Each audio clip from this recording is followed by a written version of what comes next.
Okay, we're ready to go. Okay. All right. Well, welcome everyone to the IDCTA live Zoom interviews.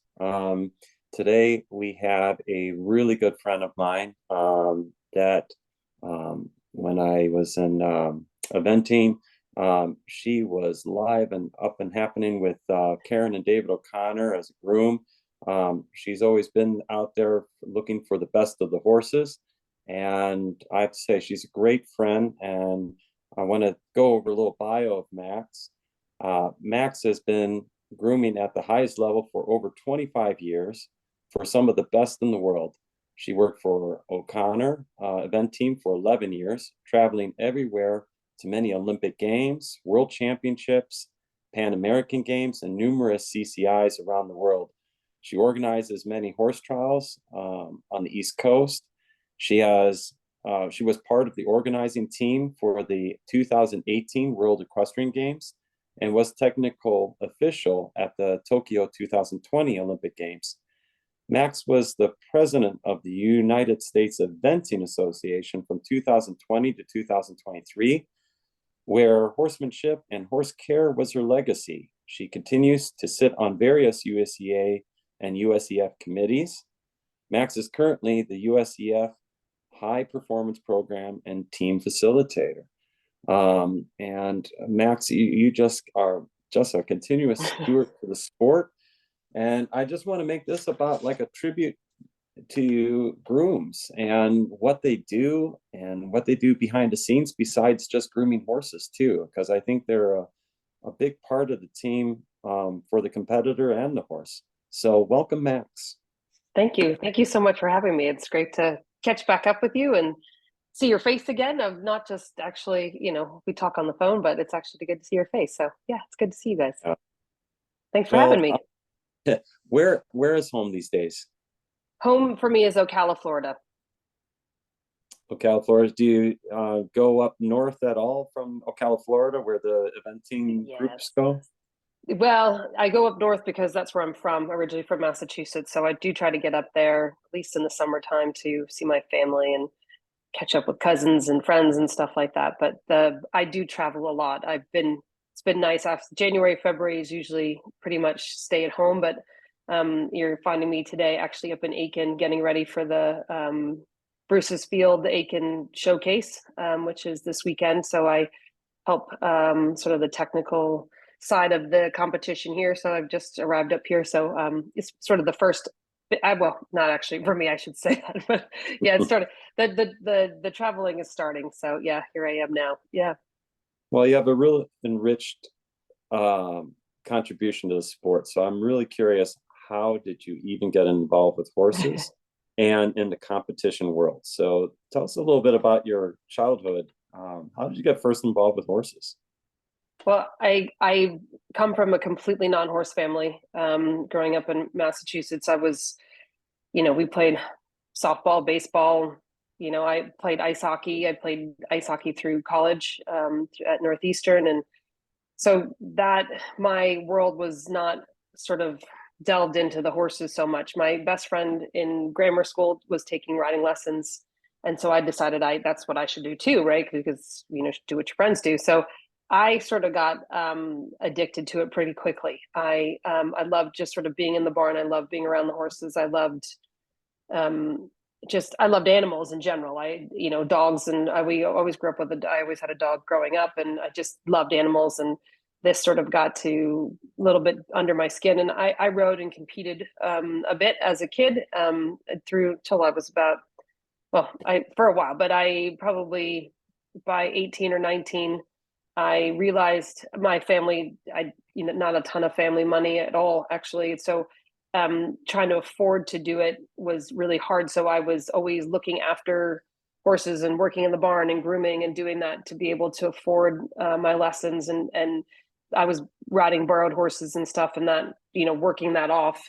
And I just sort of fell in love with being with them and, listening to them and finding out what they needed. And then as I sort of got over it, one of my first actually working student jobs was for Bobby Costello, who is now the chef de keep for the US eventing team.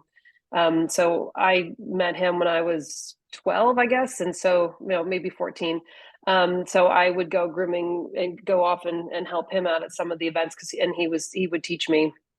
And so I So think I got a bit of a taste of sort of high performance stuff then.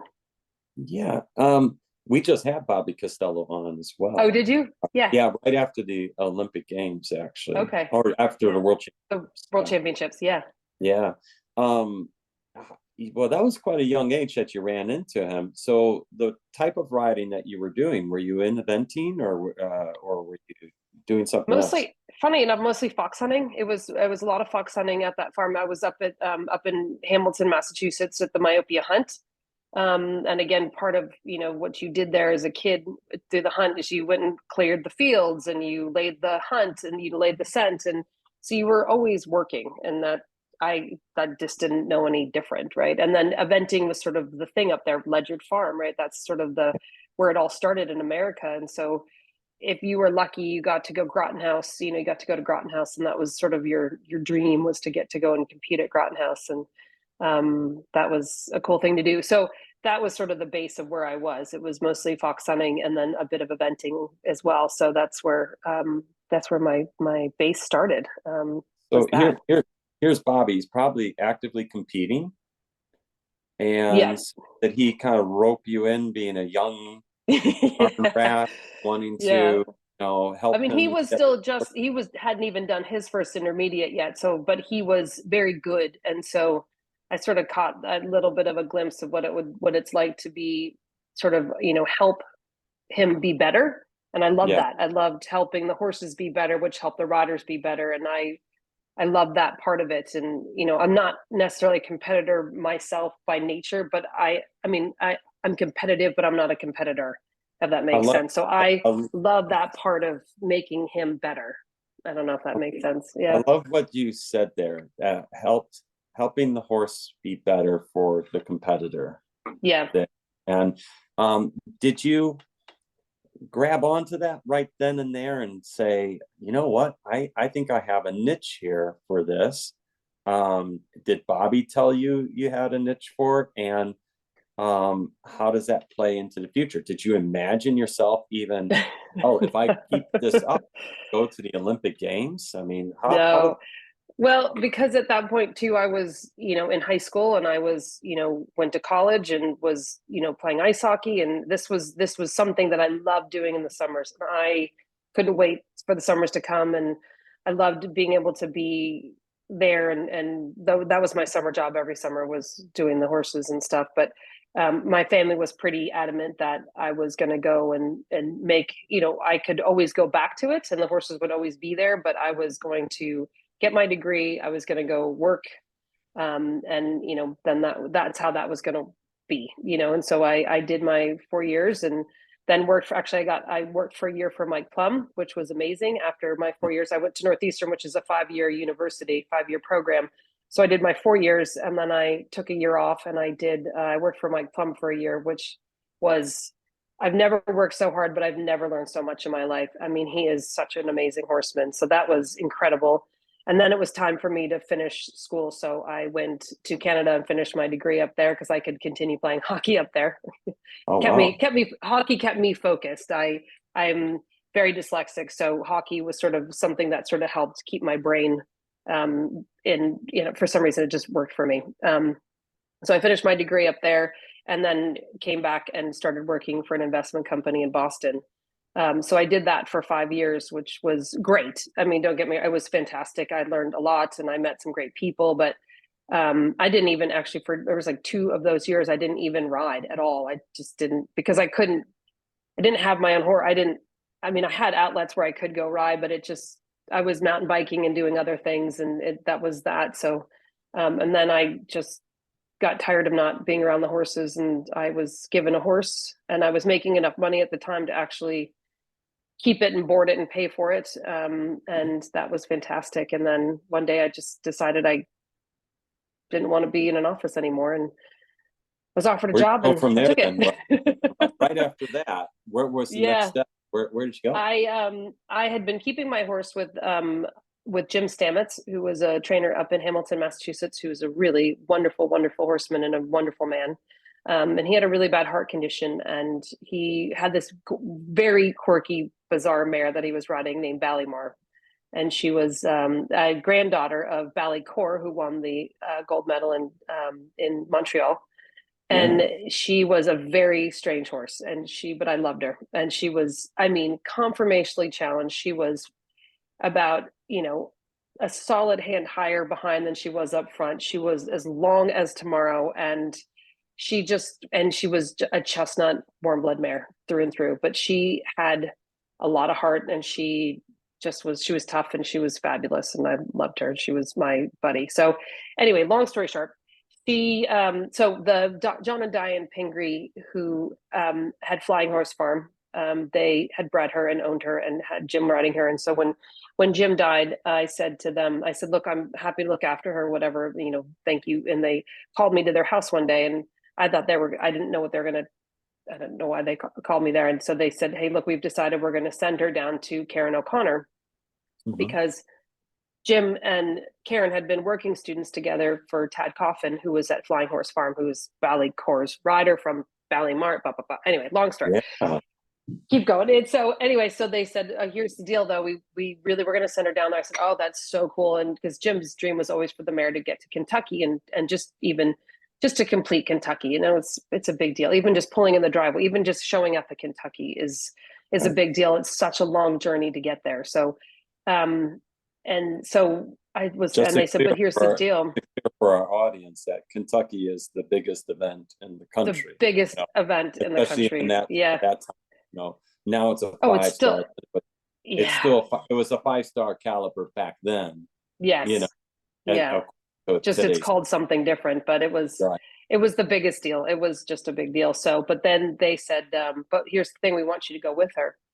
And I said, okay. And they said, just for 6 months and just through Kentucky, and you can get her settled in. And then, we'll then that's that. Then, you'll get her settled in and get to Kentucky. And then, it's a 6-month deal. And so I got down there, and Karen and I got on so well straight away that they ended up hiring me. I was getting paid by the Pingrees to be there. And within 2 weeks, Karen and David hired me full time. So 6 months lasted 11 years. So there you go. Wow. So then the real adventure starts, right?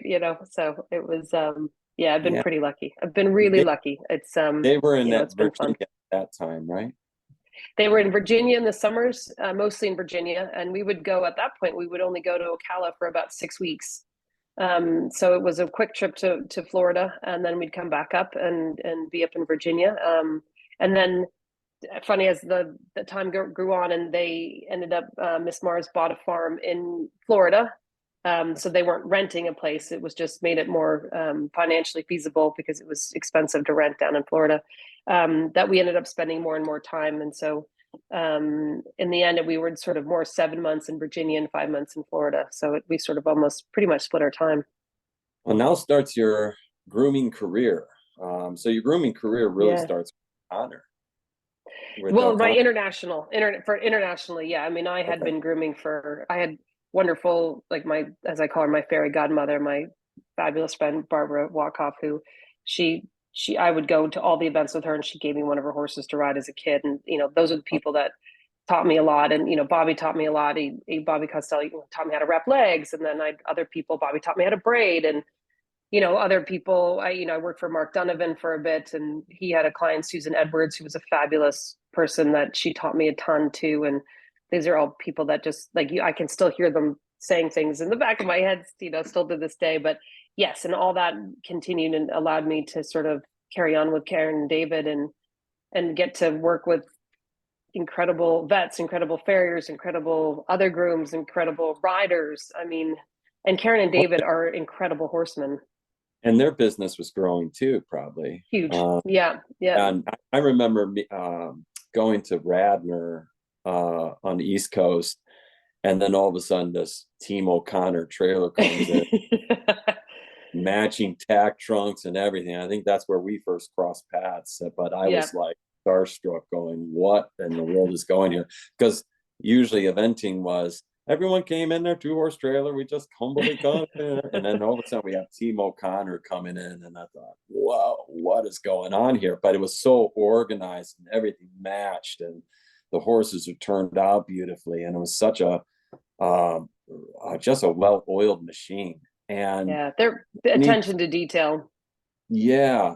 Were there several grooms you worked alongside? Yes. Were there grooms that worked for David and you got along more with Karen? How did those dynamics work? Well, it's a great question, because that question comes up quite a bit with, young professionals as they're, trying to mesh their barns together and stuff. And because the horse that I came down with was being ridden by Karen, I sort of, ended up helping her. But they definitely had separate. We all worked together, right? We were all together, but David had his grooms and Karen had her grooms. And more than anything, because each rider is so particular, there are things that are very individual for every single rider, that it just sort of helped if, and it didn't split you in two different directions, because Karen had her horses to ride and she'd ride one after the other, after the other, after the other.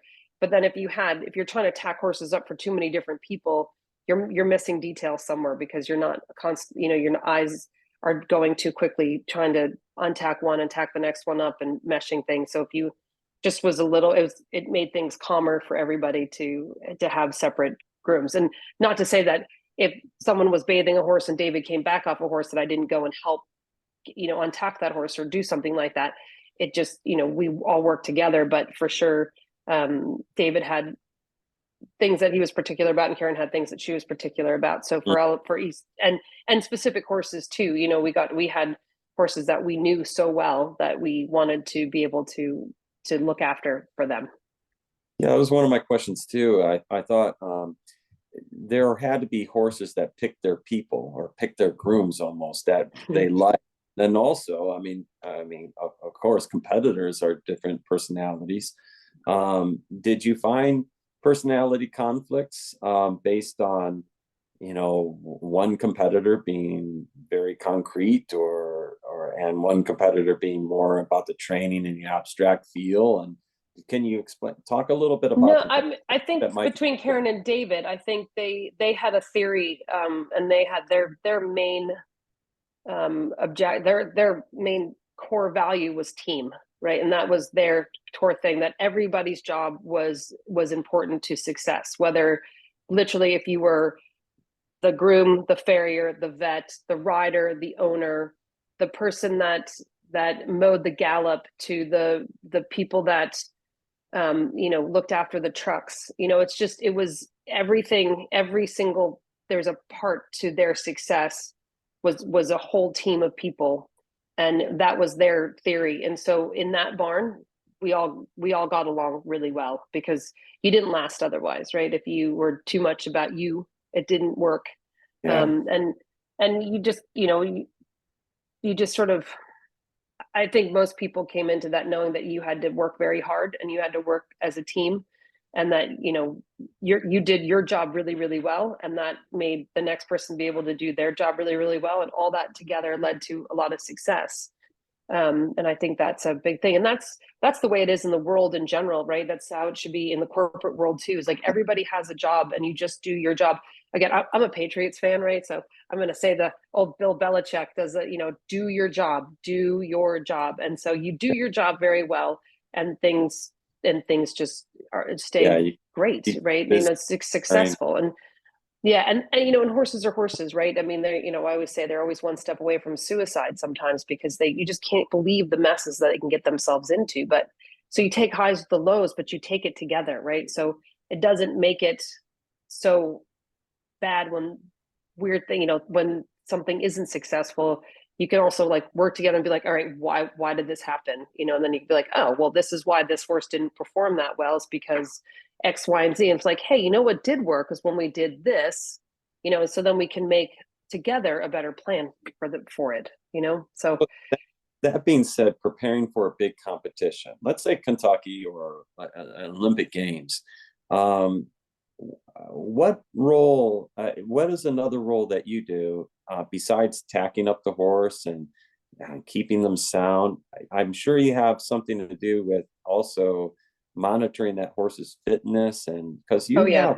you have more hands on the horse than the competitor sometimes. Yeah. Yes. Yes. Yes. I mean, was explaining it to my mom a little bit because she's a non-horse person, and she came down. She didn't quite understand what it all entailed that I did. So I was just sort of playing with horses, and she said, "So these people buy a horse?" And I said, "Yeah." They said, "And then they pay a lot of money for it." I said, "Yes." And then they send it to Karen to ride. I said, "Yes." And so then you have to make sure everything is ready so Karen can ride the horse and be successful. I said, yes. And she said, so you got to make sure it's sound and it's fit and it's healthy, and then do all the travel plans and the paperwork and pack what it needs and do all those things and make sure that, the farrier, all that stuff. I said, yes. Mom looks and she goes, well, that's a really big job. I said, yes, here we go. We finally got it. So, I just listened to one of our past interviews, and our our lovely Mr. Jimmy Wofford, and he talked about yes. how one of the biggest attributes to a good horseman is how they could treat that horse like their only horse and have it sound by the time the competition comes. So you almost spend 24 hours with that one horse. But when you have so many horses, boy, you need that person behind you like yourself to really be behind the scenes and know everything that's going on with that horse. Yeah. The big thing I always say is know your horse. Like when I've done some grooming clinics, is like know your horse and know how to be able to notice the subtle changes before they become big changes. It's like, you didn't drink that much water last night. It's like, oh, maybe it just wasn't really all that thirsty or didn't do much work yesterday. By the end of the day, he still hasn't drunk much water. It's like, all right, little things like that. It's like, oh, he's napping in the field, but he doesn't normally do that. So it's those little tiny things that if you can, there's a little bit of a swelling in that leg, or he's not normally sore in his back when I curry him. Those, you just going to notice those tiny little subtle changes, and that's sort of something that you train yourself a little bit to look for any differences. You don't make yourself crazy and make things up, because you can do that. We all have done that very easily too, right? Call the vet. There's a swelling in his leg. It's like, that's actually always there. But, but here's an interesting dynamic. When a competitor, let's say the objective to the game or the eventing game is to get the lowest score possible, get the lowest dressage score. Don't add cross-country penalties, no jump penalties, no time penalties. Make the fewest mistakes. And keep the rails up. So when they're following those numbers and they go, okay, we're going to do X amount of gallops, we're going to do X amount of minutes galloping, trotting, and they're following such a concrete plan to be able to reproduce the numbers at that time that it most counts. And it's very concrete thinking of hitting those numbers. And then I'm just observing, there's your side that is so hands-on, more abstract. What is the horse feeling at this point? You got to. So how do you communicate back to Karen? I mean, you almost have to live with each other. Well, I mean, I mean, Karen's great because she would come in and I would have groomed the horse, and she'd say, how are we doing today? And I'm like, this one's maybe a little sore in his back, or, I have a look at this, put your hands on this. This is what I'm feeling. And she'd be like, I say, okay. And she'd have a look, and she was always pretty receptive to that. And she's like, well, what do you think? And I said, well, you galloped yesterday. I think maybe it just needs an extra 10 minutes of walking. Well, it's, stretch it out. And she's like, okay. And then she'd come back. I was like, how we going? And she's like, oh yeah, actually, you know what? He might've been tight, but he worked right out of it. And I think he feels really good now. I'm like, oh, okay. And so then maybe that, when I'm washing him off, I maybe, make sure I put some extra liniments or put the magnetic blanket on him or do something, knowing, and then see what he's like in a few hours, and so you just sort of play it like that, and try to be the base of that whole goal is to make them is to have them so good going into these competitions that you never are surprised, shuffling you're never stressed, and you're never sort of, oh my gosh, they might miss a gallop or they're sore. You build them so well, like a human, right? We as a Yeah. human, we don't go straight out to run a marathon. We build ourselves to go up. We're going to run this. We're going to run a bit more. Then we taper off. We let them recover, and then we push them a little bit further, and then we recover and stuff. And so there's days like that. So I think that's a big thing is listening to them at the same time, and knowing when to push a bit more and when to back off and let them recover, because recovery is a big thing that I think we miss a lot. Mm. Now let's go to competition. You're maybe you're out of the country, totally in a foreign country. Um, what's one event that's very memorable to you out of the country, say Olympic Games or World Championships? And sometimes things are not so rosy. Can you recall a story that something wasn't so rosy, whether it becomes like the resources that you have, whether you forgot something back home, Oh or man. whether Karen, let's say, lost her, I'm going to just say it, lost her shit and just said, Yeah. ah, and you're going, The okay, we're going to just keep things at ground zero. Do you Yeah. remember a specific story you could share with us? Well, I think probably all of those combined. Going to Rio in 2007 for the Pan American Games Okay. was definitely an interesting trip, and it was advanced then. It's a intermediate now, but it was advanced then, and we went down there, and I had little Theodore O'Connor down there, and so down we go, Oh, and the groom's living quarters. We lived in shipping containers, so that was interesting, and there you was probably didn't know whether you were going to go back at home and I traffic do, anymore. right? We walked in, and there were literally two bunk beds on each side, and you couldn't even walk by each other. There were three of us to a container, and we couldn't even really walk by each other. So if you wanted to walk by each other, someone else had to sit down on the bed to let the next person through. And there was a bathroom at the far end of it, but every time you flush the toilet, it would leak right through the middle, and so we didn't do that. And the water in the shower was like not just like not warm, it was freezing. It was like an ice bath cold.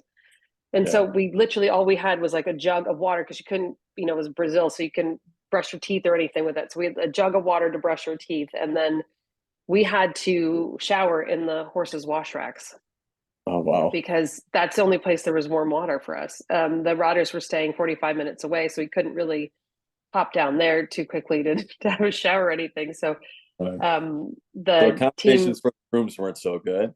How not about so good. And then I realized that when I was getting ready to the day before cross country, I was sort of going through my head. I'm thinking, all right, saddle pad, this, that, like that. And I thought, I'm not really sure I've seen his cross country boots since I got down here, because I hadn't really looked for them, right?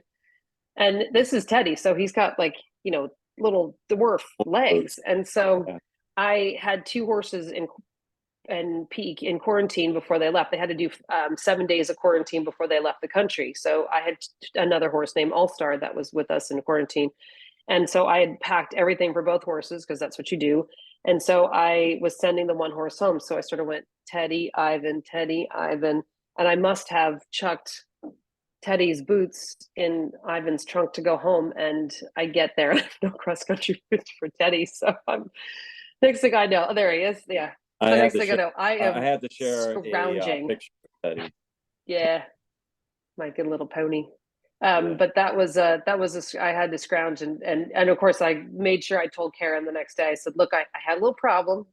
I've forgotten Teddy's cross country boots, but I have a solution. And she's like, okay, as long as you have a solution to the problem, I'm good.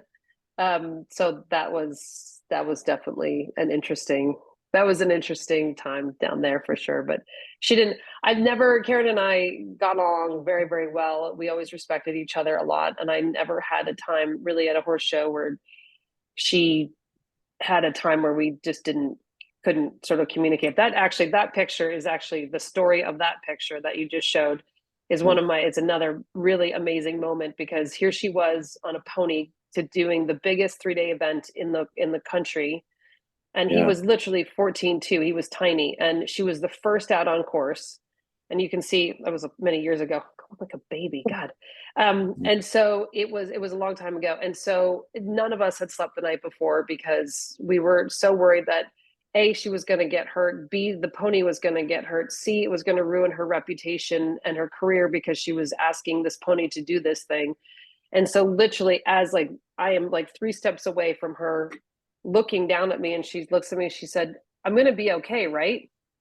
And I thought, what the flip are you asking me for? I was like, and I looked at her, I said, "You are going to be great." And she's like, "Okay." And they're like, 4, 3, 2, 1, go. And I was like, holy. And she was great, right? At the end of the day, I mean, it was round of the day, and she only came back the next year to do better, and it was amazing. But that was like a moment, and it's a great. My friend Amy Trotman took that picture, and I love that picture. It's a great shot of us It is a great in picture. our moment. And it is like Karen's got her eyes closed. She's thinking about her course. I always let her into the start box, and it's just, I love that picture. It's a really cool shot. Can you share with us, or first of all, if anyone watching this, we want to emphasize who Teddy O'Connor is, and in case you haven't heard, he was the pony that went around a 5-star course, and twice. It is an amazing round. You have to look it up on YouTube. Can you give us some specs on Teddy? How tall was he? He was 14'1". 14'1". And he was a half thoroughbred, quarter Arabian, quarter Shetland. Wow. And he just he marched around that course like it was nothing. Yeah, he was a very, very, very quirky horse. But he was brilliant. And that is a horse that loved his people. He had a lot of comfort in his people, but he was a ripper. Yeah. Well, yeah. I have to say a lot of Karen's success is due to the partnership that you had with her, because you two were like one. I have to say it was amazing watching the teammanship behind you. And Karen does, she always had this really deep respect to you. And for her just to go, okay, about the boots, it's just huge trust. Again, when you're competing across seas and you can't bring everything, you can't bring probably the hay and stuff like that. How much does the team organize that, or do you have to organize all that, everything that goes across seas? There's got to be so much organization behind. There is, and a lot of it depends on where you're going. The hay for sure can't go anywhere, and so hay is a pretty actually easy thing to source in different countries, your basic grass types of hay and stuff. And the grain is actually not as difficult as you think. The grain in Europe is actually really, really, really high quality. It's beautiful grain. And you can find, you just basically the grain companies that you work with in America typically will, whether you're sponsored by them or not, you just call them up and say, "Hey, I feed Triple Crown and this is what I want to, I'm going to England and what's comparable," and they will help you find it. They're fantastic about doing that type of thing. So a lot of it is packing and just being prepared ahead of time and working ahead of time to make sure that you can find what you need where you're going. And that's just sort of, being proactive. Is there a horse that you rehabbed that you have a real proud moment of? A horse that probably, well, we know Teddy, the odds were against him. I mean, that's one story. Is there another horse that maybe you brought back from an injury that came back to do another 5-star or Olympic Games? Yeah. Yes, I had a super, one of my favorite horses. His name was Upstage, and we called him Woody. And he was a great little horse. And he, in the summer of 2004, we were at a competition in Massachusetts called Over the Walls, and he just hit his stifle a little bit wrong and cracked his stifle. And it was a non-displaced fracture, which means that it didn't shift. So we were okay, but we had to travel him from Massachusetts back to Virginia in a tiny stall to make sure he didn't move around too much. And he was locked up in a stall for about for 6 months. Probably about 2 months. And so what we had to do, which it sounds terrible, but a lot of people have done it and it works, is we actually set up a zip line in his stall. Yeah. It was either we padded him up so where he couldn't move at all, or you could do this. So we had a zip line in his stall, and we attached him to the zip line. It was like a dog run, and so he couldn't lie down. And the reason for that was that because of all the weight, if he got himself down and had to get himself back up again, he could have catastrophically broken that leg. So we kept him on that, and he was smart enough, and he dealt with that. And we cut grass for him a couple of times a day with the weed eater, when put it into a muck tub and come and feed it to him. And went and curried him every day, and he got shock waved and magnetic blanketed and all that stuff to try to keep him as comfortable as possible. And so he was about 2.5 months into just starting to do his hand walking. And he was getting woolly because it was getting to be October time, and he had a big bath and went back into his stall, and it was okay by then. Everything had healed up really well, and he went in and had a big roll in his stall. And when he did that, he displaced his colon because he was so unfit from being stuck in a stall for so long that he had no core muscles to sort of keep everything where it should have been. So he went in for colic surgery about 3 months into his broken stifle. So now it's October, and now we're starting all over again. And it was so that was a lot of rehab, a lot of hand walking. Yeah, it was a lot of. How did he come back? What did he do after?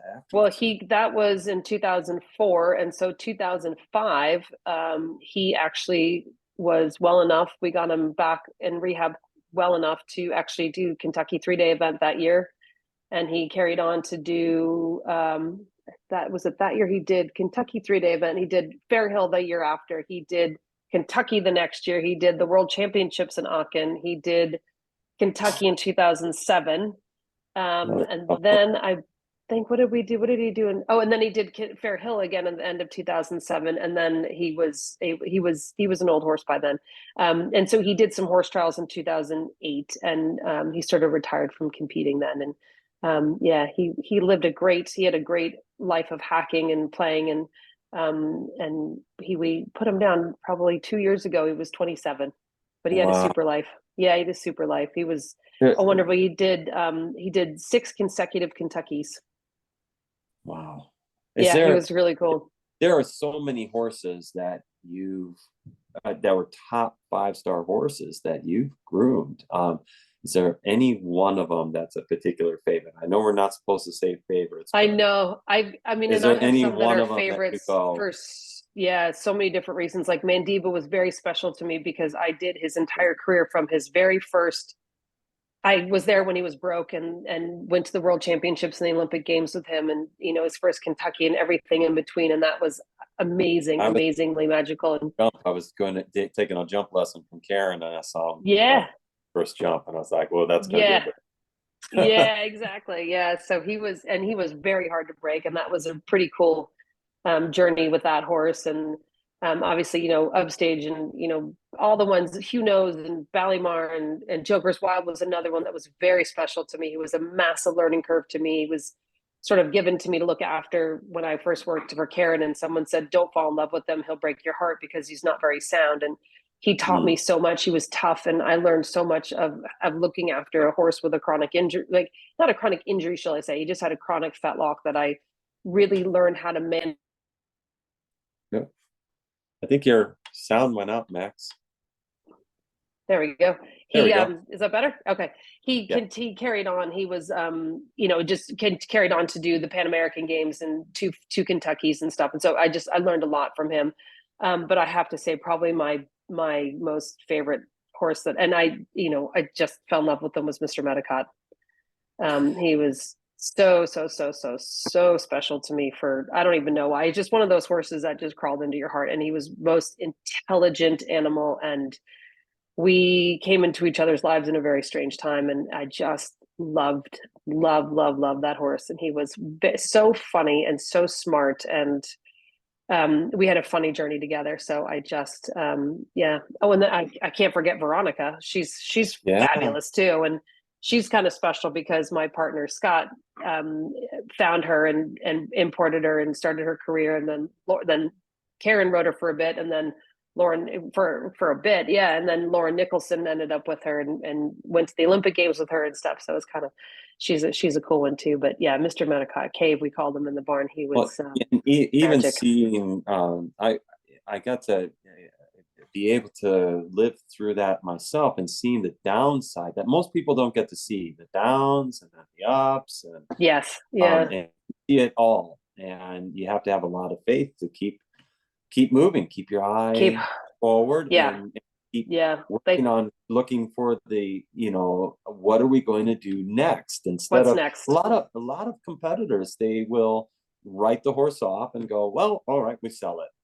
No, And yeah. you guys, you rehab them, you came back, and it's Our very, horses had a lot of really good longevity, and I think that's a good it's a good advertisement for the team attitude and the program. And you use that phrase program, people hear that word program, and it's important. It is the whole team put together, and what works for one horse doesn't always work for the other, and to treat them such as individuals, it's so important to I'm that gonna they shift get to, gear, you know what I mean? Yeah. yeah, I'm gonna shift gears on you now. Um, Uh-oh. Aaron starts slowing down, Yeah. and then I was gone from the East Coast. I'd lost touch of you guys, and all of a sudden I see you as president of USEA. How did that? I know you've Good you've question. always contributed so much as far as education, and I was like, whoa, but that's a good it's a good thing. How did that transition go? Was that scary being president of the Oh, USEA and then terrifying. what? And talk a little bit about your legacy with Yeah. USEA. And what? Well, How it did was, that come yeah. into? Well, working for Karen and David, they always said you need to give back, and you need to, if you want to make a change, if you want to make a difference, and you have to get involved. And David was, president of the USEF at the time, and that was a non-paying job. And that's when the AHSA, the American Horse Show Association, and the USET were sort of fighting over who was going to be the governing body for equestrian in America. And David, and I think about it now, of course, I was probably 27 or 28 when I was working for them, and he was 40 or something. And I thought, well, he was older than I was. That's all I knew, is he was much older and, had won an Olympic medal by then. So I was like, clearly he's wicked smart. Now that I'm 50, I think back at it, he was 42 years old when he pieced that all together. And there were some much older whippersnapper, people that were probably looking at him going, who the hell is this Yeah, guy that can do this? But his giving back to the sport and thinking more globally and thinking more about not just, yes, think locally, but also you have to think globally. Where is the sport going? And to think as a outsider person looking in at the sport of equestrian in general, not just eventing, but the sport of equestrian, and to know what's happening all over the world. How are they doing it? Are they doing it better? Why aren't we doing that here? Just a lot of that type of thing. And I remember I was actually watching football with John Halling, and having a beer with him and watching football. And I said, your professional horseman's council needs to do better about, getting people look after their grooms better. And he's like, oh yeah, well, why don't you do something about it? I was like, well, what do you think I should do? And he's like, well, why don't you just come and talk to people about it? I said, well, maybe I will. And he said, well, okay, then why don't you just do that? So he sort of like a little bit backed me into coming to a USEA convention and getting up and talking in front of, all these riders. I was so sweating. I was so nervous.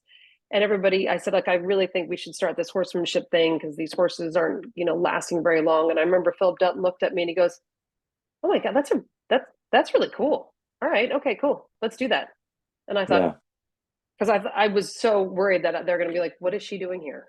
Type of yeah. thing, and it made me very nervous. So that was a while ago. And so I've gotten a bit more involved. And then, Starts when I building started, starts building momentum, and then you feel like you have yes, yeah, exactly. And so, and then I got a little bit more involved with organizing competitions and done some other stuff. And so then the USEA asked me to be on their board of governors. And apparently I said, is my New England lack of filter sometimes is gets me in trouble sometimes, but I say what's on my mind, and sometimes I think about it. And then if I say something and somebody not necessarily proves me wrong, but makes me think otherwise, Mhm. I'll say it's a didn't really think about that. Okay, yeah, you're right. Okay, cool. That's cool. So then there's, all these different ways to look at it. And so with that, then they just kind of a little bit, no, they didn't kind of surprise me. They absolutely surprised me. I was at Millbrook Horse Trials grooming for Jenny Karras, and the woman that's the head of the nominating committee would just called me, and I said, "Oh, can I call you right back? I'm just getting a bridle on a horse." And she said, "Oh, are you at Millbrook?" I said, "Yeah, I'm at Millbrook." "Oh, I'm going to come find you." And she came to find me, and she said, "Hey, so we were wondering if you want to be president of the USEA." I thought, I'm sorry, what? And it was funny because David happened to be there coaching, and so he was obviously the first person I went to go find to talk to. And I said, they just asked if I wanted to be president of the USEA. And he looked at me and said, yeah, you'd be all right. Yeah, you could do that. You'd be all right. And I said, you think so? And he said, well, you need like a year to learn it. And I said, well, I'd be president-elect for a year, and then I'll be president. He goes, yeah, that's good. You can do that. Yeah, that's good. Yeah, that's a good idea. And I was just like totally cut. Like I was like, no. I wanted you to be like, oh, that's a terrible idea. Or, I was like, I was looking for some other reaction, David. This is not what I was looking for. So how many years were you in it?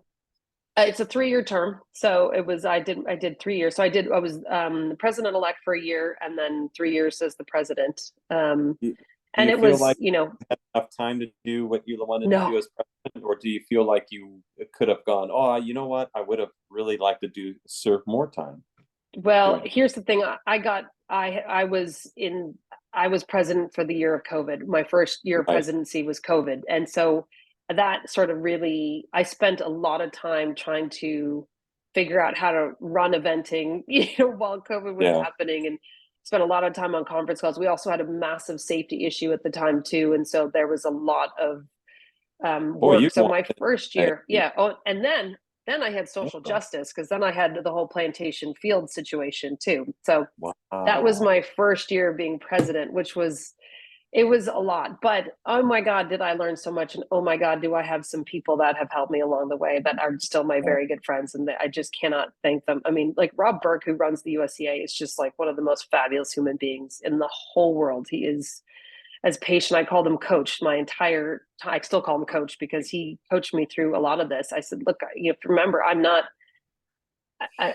a professional, and I'm not, a lot of some of the USEA presidents have been lawyers or bankers or something. And I said, I'm not a professional rider. So you have to, you're going to have to help me through some of these bigger words and, all that kind of stuff. And so people were great. And so that was, my first year was tough. And so, yes, I wish I had another year. Absolutely. Because there's a lot more I wanted to get done. And I also felt like I was just getting my stride of running things at the end. So it was a bummer, but at the same time, I'm very proud of the things that I did get done. I mean, I got the Grooms Association going, which was fantastic.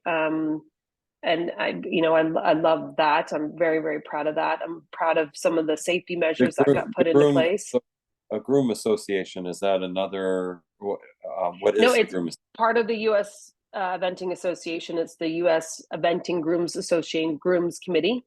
And so actually it's fun. We've got in Ocala and Aiken right now, we are doing every Tuesday night, we do an educational night for different topics. And so people can come and sit in and listen. And we've recorded all the ones in Aiken. So we're going to get those out. And how do people get into seeing those? To be determined. It will be on the USEA website, on the Grooms group, on the Grooms Committee website, but we're still figuring that all the details of getting all the information compiled and pieced together and all that kind of stuff. So we will have that. And we're trying to do some educational nights at competitions throughout the country. We're doing one at Carolina International. We're going to do one at Kentucky and Rebecca Farm and places like that. I see also that you're putting out grooming tips. From time to time. Yeah. Where do people look those up? Where can we look those up? Oh, I don't know. I'm terrible at social media and stuff. It's other people that do. I did Noel Floyd did I did a master class with them, which was really funny enough. I did that actually about 2 days before the world shut down. We finished recording that about 2 days before COVID really hit, and so that actually was really fun. They were fantastic to work with. So I've got that's out there, and between like Emma Ford, who is fantastic, she's on my groom's committee, and she and Kat Hill have written a great book called World Class Grooming, and they do sort of 1 minute video tips, and that's on YouTube. You can go to their website, and then people like Joanne Wilson, who is a massage therapist, who's fantastic, and she's got great YouTube things out there about how to make your horse a more functional and athlete. And there's just so much to learn. You could just got to keep learning. There's so much to see and do, and I mean, there's also there was a blessing with COVID too. I mean, when we just started doing these Zoom calls and from COVID, and getting personalities coming out and sharing some information. And I know when talking with Jimmy too at that time, he was saying how many riders were stuck at home training actually instead of going from competition. That was huge. I mean, you hit the nail on the head on that. People actually stayed home and trained, and so the first competitions back out, people thought, "Oh God, everybody looks pretty good." I was like, "Yeah, everybody's been training. You gotta."